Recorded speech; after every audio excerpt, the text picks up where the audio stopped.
ngo haye ikaze wowe ukurikira Emmalito TV umunsi ku wundi. Uyu munsi gufitiye byinshi nshaka kugusangiza.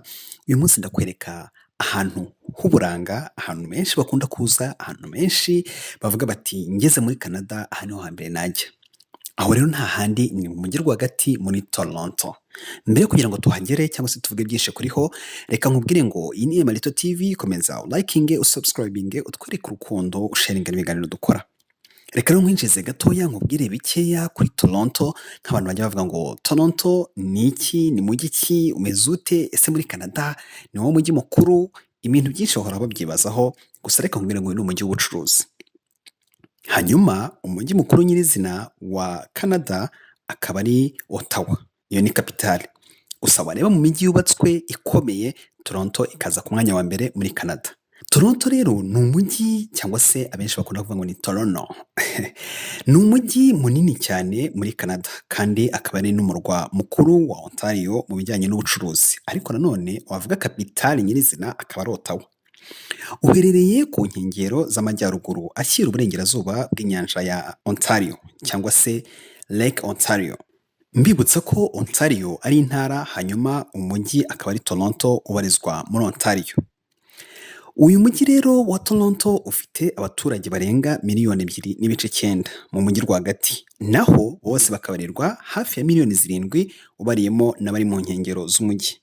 Bituma rero ubu umujyi wuzuye abantu benshi kurusha indi mijyi yose muri Canada, ndetse ukaba ku mwanya wa 4 muri Amerika ya ruguru, nyuma ya Mexico City, New York ndetse na Los Angeles.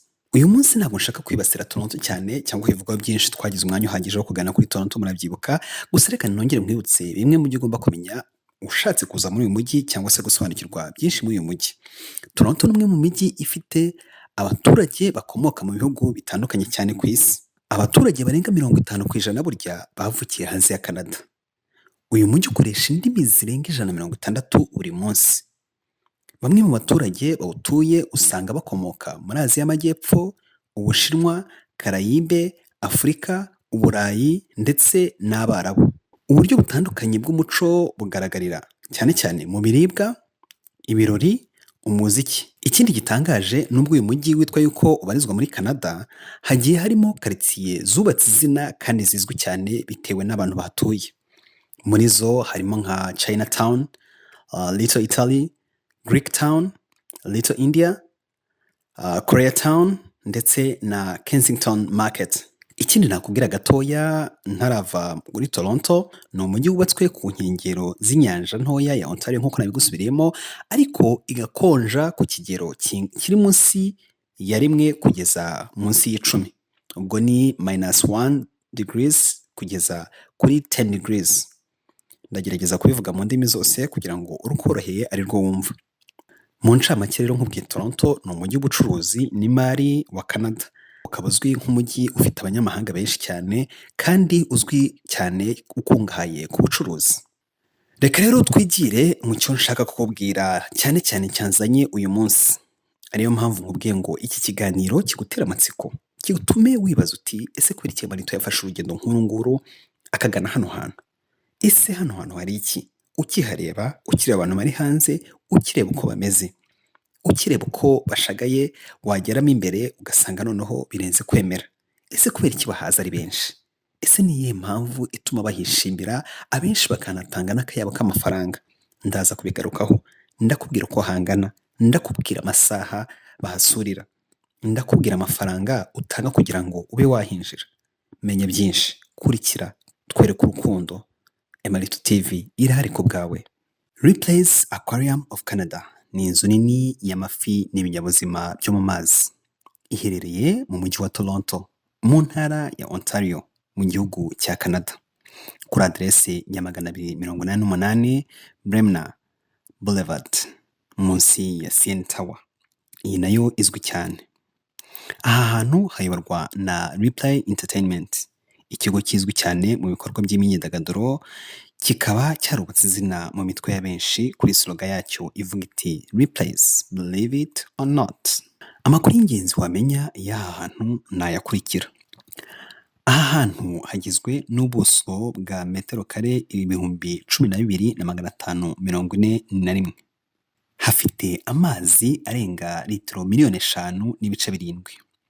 Harimo ibinyabuzima byo mu mazi n'inyamaswa zirenga 20,000 zivuye mu moko cyangwa se ibizwi nka species arenga 450. Ndagutembereza, ndakubwira byinshi, ndakwereka tumwe mu duce dutandukanye tw'aha hantu. Ikindi ushobora kwibaza uti amateka y'aha hantu se ni ayahe? Ese yatangiye ryari?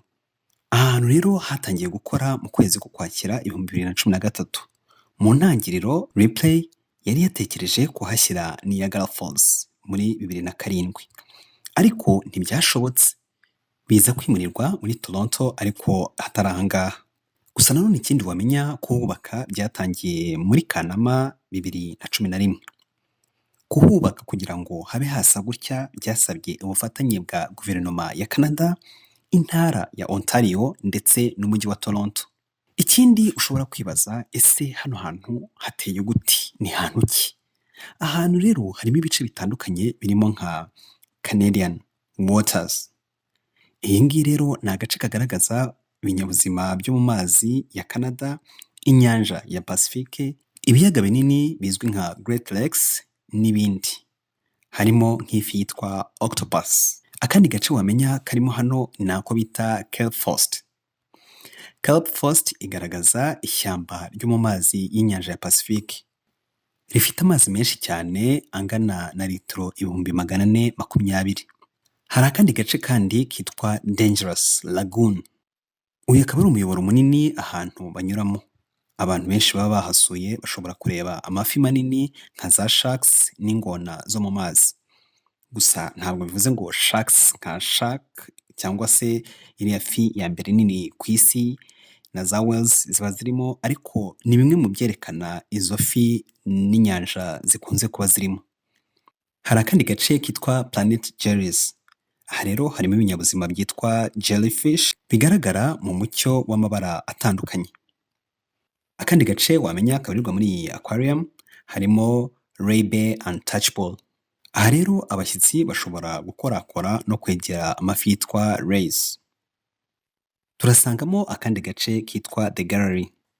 Aha rero harimo inyamaswa zidasanzwe nka seahorses ndetse n'ifi zikoresha amashanyarazi zizwi cyane ku izina rya electric eels. Agace kanyuma turi burebe ni agace kitwa Life Support System, ahatangirwa inyigisho z'ukuntu amazi asukurwa n'uko ibinyabuzima bibungwabungwa. Ikindi wamenya kuri iyi aquarium, muri 2019 Ripley's Aquarium yabaye ahantu hambere muri Canada habonye icyemezo cya Autism Center. Iyi ngiyi ikaba ari Certified Autism Center yahawe n'iyi aquarium kugira ngo hifashishwe uburyo bwihariye bwo gufasha abantu bafite autisme ndetse n'abafite imbogamizi z'ubuzima mu bijyanye n'iremwa rya muntu. Iki kigo cya Ripley's Entertainment gitanga n'amahugurwa, amasomo ndetse n'ibiganiro mu buryo bw'ikoranabuhanga binyuze kuri internet. Kuri ubu kiri mu bigize Toronto City Pass, bivuze ko ushobora kugura itike imwe ikaguhuza n'andi mazu y'imyidagaduro akomeye muri Toronto ku giciro gito. Ushobora kubona hano hantu ugatangira kwibaza uti ese ubundi kuhasura bisaba iki? Ese ubundi nahasura gute? Ese amasaha yo kuhasura ni ayahe? Uburyo bwiza bwo gusura Ripley Aquarium of Canada ni nyuma ya saa sita. Ubwo ndavuga guhera isaa 9 kugeza isaa 11, cyangwa se mu gitondo ukaza kare saa 2 ukaba wahageze.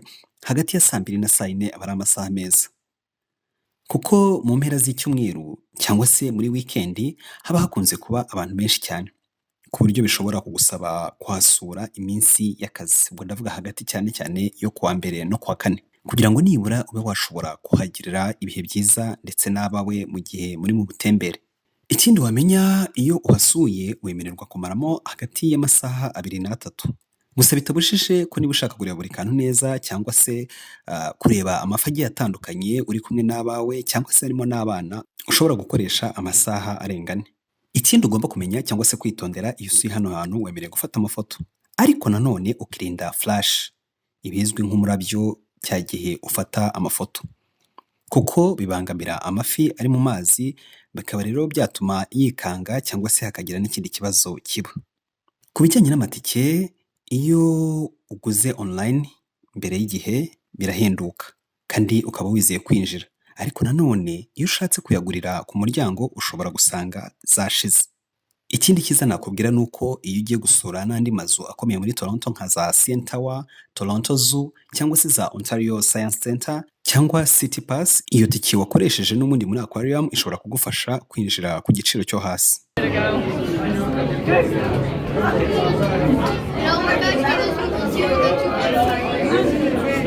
Hanyuma rero tugarutse hino tukareba uko bino bintu biba bimeze, usanga ari ahantu hakunzwe cyane. Usanga akenshi ba mukerarugendo baza gusura hano hantu ari benshi. Urebye neza urasanga hari abantu bagiye bava mu bihugu bitandukanye. Ubwo ndavuga Abarusiya, Abashinwa, Abazungu batandukanye bo mu Burayi, Abanyafurika, mbese usanga hagiye harimo ubwoko bwinshi bw'abantu bitewe n'ibihugu bagiye bavamo. Ibi rero bikwereka yuko ahantu ari ahantu hakunzwe cyane, cyane yuko abantu baza ku munsi ubwabyo bashobora gutuma wowe ushaka itike kuri uwo munsi utayibona. Nureba neza rero ahangaha ni aho abana baba barimo gukinira, ariko nanone mu gukiniramo haba hari, niba navuga ngo ni nka tube cyangwa se ahantu baba barashyize ku buryo iyo tibe igenda igaca mu mazi hagati, umwana, ababyeyi bakaba bayigendamo bareba ibinyabuzima cyangwa se bareba amafi ari aho ngaho, ariko nanone ari n'uburyo bwa ambiance bakreye bwo kugira ngo abana bishime bakine banabireba. Ibyo rero bivuze iki? Bivuze yuko akenshi aha hantu ari ahantu usanga abantu benshi bisanga bakunda, bitewe n'uburyo hubatswe cyangwa se bitewe n'uburyo harimye. Ubona yuko hatwaye amafaranga atari make nk'uko nagiye mbibabwira. Nk'uko nabibasobanuriye rero, hano uraza kubona ahantu hari nk'ibigega. Ibi bigega rero ni ibigega by'amazi, aho usanga aya mazi atunganyirizwa, cyane cyane yuko ari amazi menshi bitewe n'aho amafi agiye ari. Urabona yuko ari ahantu hisanzuye, ubwo ni ukuvuga ngo hano twari turi hejuru mu kanya, ariko ubu tubonetse hasi. Nureba hejuru urabona ko hari abantu benshi naho barimo kugenda bareba amafi agiye atandukanye. Aha rero abantu baricara bakaganira, bakagira akantu k'akaruhuko, hagiye harimo n'aho gufungurira ku buryo umuntu ashatse kugira icyo yafata byamworohera. Narakubwiye ngo nzagenda guhereza byinshi, nzagenda nkubwira byinshi mu mateka agize bino bihugu bigiye bitandukanye. Ubu ngubu turi muri Canada, mu mwaka utaha nk'uko nabibasezeranyije tuzaba turi muri Amerika. Tuzajya muri Amerika, n'ibidukundira tuzajya mu Burayi, tuzagenda tubereka byinshi, tubereka ahantu henshi hagiye hatandukanye, tubereka ubwiza nyaburanga. Aha rero murabona amafi asa naho adasanzwe, cyane cyane ku mafi tuzi, cyane cyane ku buryo tuzi amafi agiye amera. Aha rero usanga nayo ari amafi akunzwe cyane, ba mukerarugendo baza gusura kugira ngo barebe uko ameze, cyane yuko aba ari manini. Niba ureba aho uyu mwana ahagaze, urabona yuko ifi isa nkaho imuruta ubunini. Bivuze yuko rero aya ngaya nayo ateye ubwoba, cyane yuko aya ngaya bavuga yuko utayegera cyangwa se ngo uyakoreho uko wiboneye. Ndagenda nkwereka byinshi, ndagenda nkwereka uko hano hantu hateye, ndagenda nkwereka icyo bita replace aquarium. Ngibi rero ibikora ba mukerarugendo, ngibi ibituma benshi baza gusura hano hantu. Hanyuma tugarutse hakuno, uyu nguyu ni umwe mu bakozi bakora hano hantu, agenda kwereka uburyo agaburira amafi atandukanye, ari nako bakina. Ibi rero bigakora ba mukerarugendo, cyane cyane abakiri batoya, kuko bashaka kureba uburyo ifi irimo kugenda mu mazi ndetse n'uburyo agenda akina nayo. Ibi rero bikwereka yuko hano hantu hashobora kuba hinjiza akayabo k'amafaranga atari makeya, cyane cyane yuko iyo ushaka kugira ngo uhaze, biba byiza kugira ngo ube warafashe itike yawe hakiri kare, cyangwa se warabukinze hakiri kare. Bivuga yuko rero akenshi abantu ku munsi baba buzuye. Aha rero akaba ariyo mpamvu bakubwira ngo biba byiza kugira ngo uhagere ari uko ubukinga mbere, kuko akenshi usanga amatike yarashize. Bigusaba kugira ngo ugure itike yawe hakiri kare, kuko iyo waje kuri uwo munsi ushobora kugira amahirwe make yo kubura itike, cyane yuko abenshi baba baraguze amatike yabo hakiri kare. Iyi rero ni Replay Aquarium of Canada. Nakubwiye ko nzakubwira byinshi, nakubwiye ko nzagenda gutegura byinshi, nakubwiye ko nzagenda guhereza amakuru agiye atandukanye. Mba numva nifuza yuko byaba byiza kugira ngo tube umuryango umwe kandi twese tumenye byinshi tuba tutazi. Nawe niba wumva yuko hari ahandi wumva yuko nakugerera cyangwa se andi makuru naguha cyangwa se ubumenyi butandukanye nakubwira, umbwire, wandike muri comment utubwire uti turifuza yuko watugezaho aya makuru aya n'aya. Nzabikora kuko ni inshingano kandi kuba mudukurikira bidutera ineza yo kumva yuko twakora ibirenze ibi ngibi. Ikindi nakubwira, nzajya nkuzanira entrepreneurs, ba rwiyemezamirimo, abafite ibikorwa bitandukanye bagezeho, abafite ibyo bashaka kugeraho, twese tugire ibyo dukora bitwubaka nk'umuryango, cyane cyane bigana mu iterambere twese tuba twifuza. Reka nkubwire ngo nakagaruka, Emmalito TV irahari ku bwawe. Reka ngusabe kugira ngo ukomeze ulayikinge, usharinge, utwereke urukundo, utwereke yuko udushyigikiye usharinga ibiganiro dukora, unakanda subscribe utarakanda subscribe. Reka mbabwire ngo nyagasana bane namwe, ni Emmalito muhorana buri munsi, iteka ndahari ku bwanyu, Marshal arahari ku bwanyu kugira ngo ibintu byose bigere neza. Ntabwo tuzabatenguha kandi mukomeze mugire umunsi mwiza, abaryamye mugire ijoro ryiza.